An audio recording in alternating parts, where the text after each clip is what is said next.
Day 81, Jungles of Cholt. As the party regains consciousness, they find themselves in pits in a hole in the ground. They are chained up, and they are not alone. Alongside them, there are others, all captured, all in the same predicament they are in, now bound to the Yuan-Ti. This captivity continues for some time, until eventually the guards come forth and drag them out. They are paraded around the lair of the Yuan-Ti, and in there they discover the true horrors that awaited within the Fane of the Night Serpent. So many captured individuals just like them, but even more so many Yuan-Ti. There wasn't just Yuan-Ti purebloods and Malisans. There was also Broodguard. The place was infested and overran. Far too many to overcome, especially now that the party had no weapons, no armor, no items, nothing. They were bound in rags and had their hands and feet bound in manacles. They were completely hopeless. An even more terrifying sight, as they are led through the interior of the Fane of the Night Serpent, they see before them a pool, but this pool wasn't filled with water. It was filled with blood. The blood of many victims. Victims just like they were about to become. Eventually, the party is thrown before the leader of the Yuan-Ti here, a decaying and ancient-looking Malisan.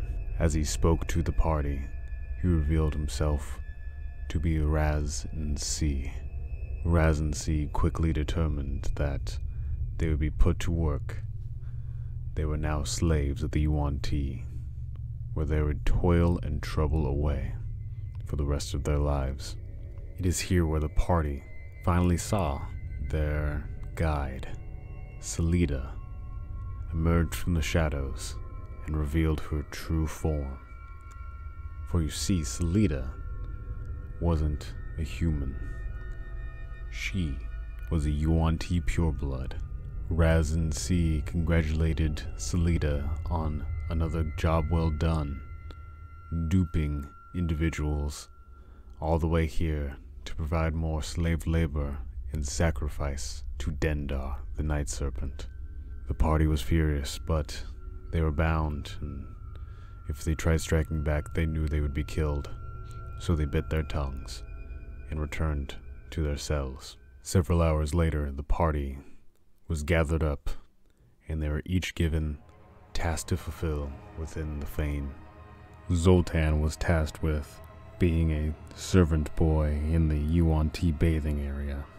Sylvia was sent forth to clean the Yuan-Ti nest area.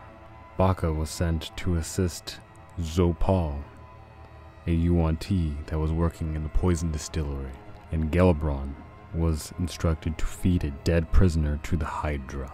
As they were sent about their task, Gelabron was specially instructed.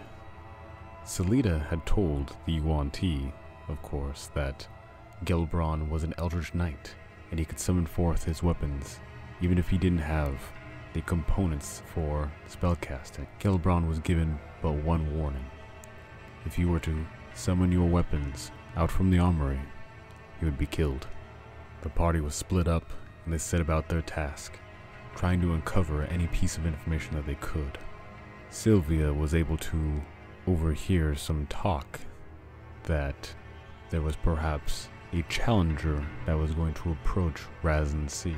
Zoltan was able to find tucked away in the bathhouse a map which detailed out the design of the Fane. Baka had no such luck. He was surrounded by zombies and this strange Yuan-Ti that was fascinated with poison. And Gelabron found something interesting. He was given a boat, and with this boat he had this dead body of a previous slave which he was instructed to throw out. But out there in the water, he found a small cave. In this small cave, he found the corpse of a Yuan-Ti, but even more importantly, he found a key. He knew that this would be vital, but the problem was, the key was overgrown with a mold. He dared not touch it with his bare hands, so he summoned forth a weapon so he could go ahead and attempt to get it out.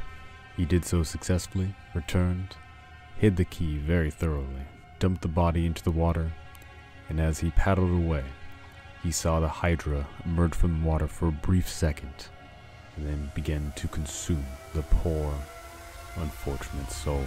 After the day's work, the party was returned to their pens, and there they waited.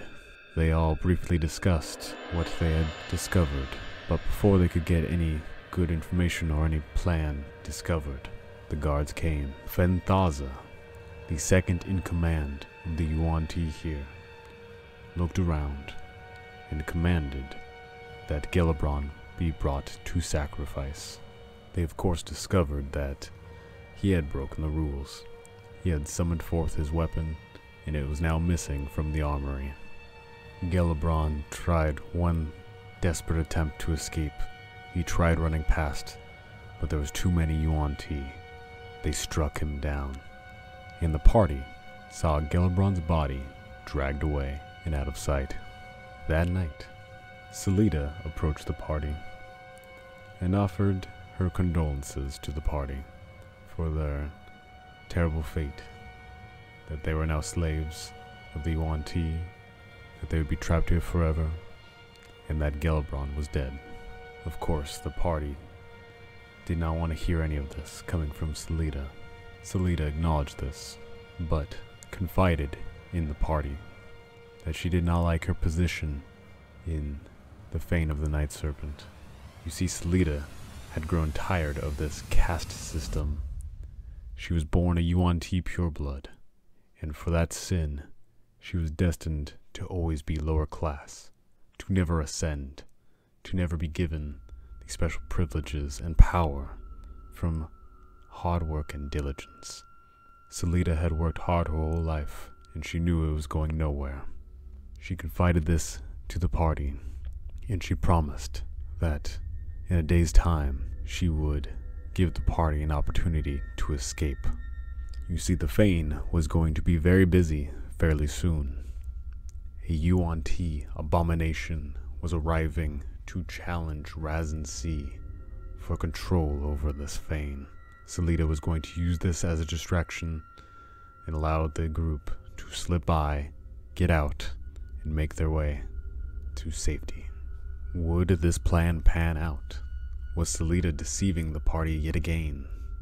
And also importantly, what was the party going to do with all the fellow slaves alongside them? Well, that is a story for another day.